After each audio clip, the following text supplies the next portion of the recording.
Magic and Mystery in Tibet by Alexandra David-Neel. Chapter 6, Psychic Sports. This is a continuation of the chapter. My third meeting with Longompa happened in Ga, G-A, a region of Kham, K-H-A-M, in eastern Tibet.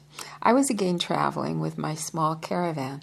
The man appeared under familiar and commonplace figure of an Arjopa, A-R-J-O-P-A.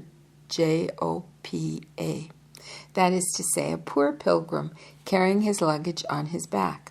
Thousands of such fellows may be seen on all tracts of Tibet, so we did not pay much attention to the member of such a large tribe. These needy, solitary pedestrians have the habit of attaching themselves to any trader's caravan or to any rich traveler whom they happen to meet on their way, and following them. They walk beside the pack animals, or if these are few and lightly loaded, so that they trot together with the riders. The beggars, who of course fall behind, tramp on till they join the party at the evening camping. This is not generally difficult, for during long journeys, Tibetans start at daybreak and stop about midday in order that their beasts may rest and graze during the whole afternoon.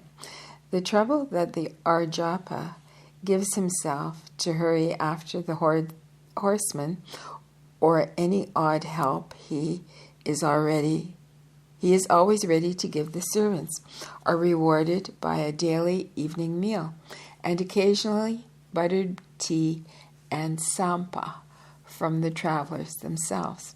According to this custom, the man whom we had met attached himself to our party.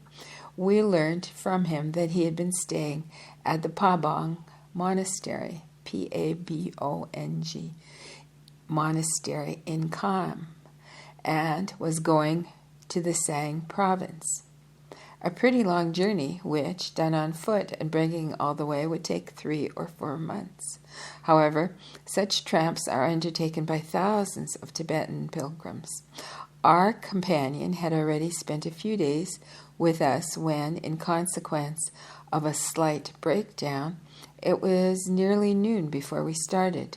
Thinking that the pack mules would be late in crossing a ridge that lay ahead of us, I rode on with my son and a servant to look for water in a grassy plain where we could camp before dusk. When the master travels ahead, the man who accompanies him always carries a vessel to make tea and some provisions so that the gentleman or the lama may have a meal while waiting for the arrival of the luggage and the tents. My servant had not failed to comply with this habit, and it was this point, so trivial in itself, which caused the display of the Longompa's abilities. The way to the pass was longer than I had suspected, and I soon realized that the pack mules would not reach the top of the ridge before nightfall. It was out of the question to let them attempt going down on the other side of the range in the dark. So, having reached a grassy spot near a brooklet, I stopped there. We had already drunk tea and were collecting dry cow dung to feed the fire when I saw the Arjapa climbing the slope at some distance below us, progressing with extraordinary rapidity. As he came nearer, I could see that he was walking with the same peculiar, nimble, springing gait which I had noticed in the Lama Longapa of the Bygone. When he reached us, the man stood quite still for a while, staring straight before him. He was not at all out of breath, but appeared only half conscious and incapable of speaking or moving. However, the trance gradually subsided, and the Arjapa came back to his normal state. Answering my questions, he told me that he had begun the Longom training for acquiring fleetness with a Gomchen who lived near the Pabong monastery. His master having left the country, he intended to go to Shalu Gompa in Sang. He did not tell me any more, and looked sad the whole evening. On the morrow, he confessed to Yongden that the trance had come on him involuntarily and had been produced by a most vulgar thought. As he was walking along with the servants who led my mules, he had begun to feel impatient.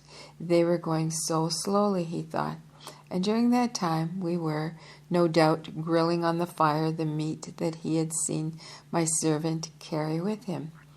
When the 3 other servants and himself would have overtaken us,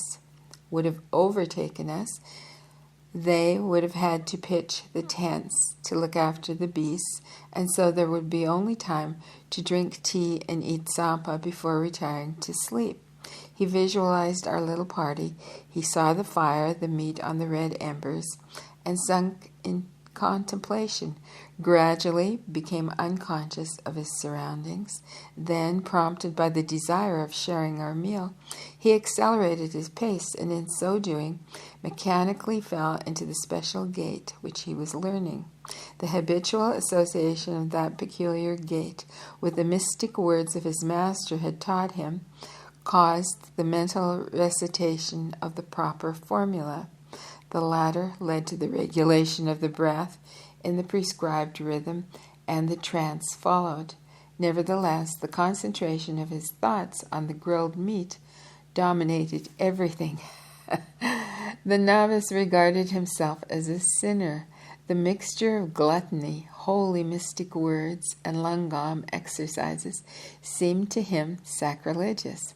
My Lama son did not fail to report the confidences he had received. I felt interested and put different questions to the novice. He was most unwilling to answer, but I managed to obtain some information which confirmed what I already knew. He had been told that sunset and clear nights were favorable conditions for the walker. He had also been advised to train himself by looking fixedly at the starry sky. I suppose that, like most Tibetan mystics, he had taken an oath not to divulge the teaching imparted by his master, and that my questions troubled him. The 3rd day after his racing performance, when we awoke at daybreak, he was no longer in the tents. He had fled at night, perhaps using his power of lungam, and this time for a more worthy purpose than that of sharing a bonne bouche.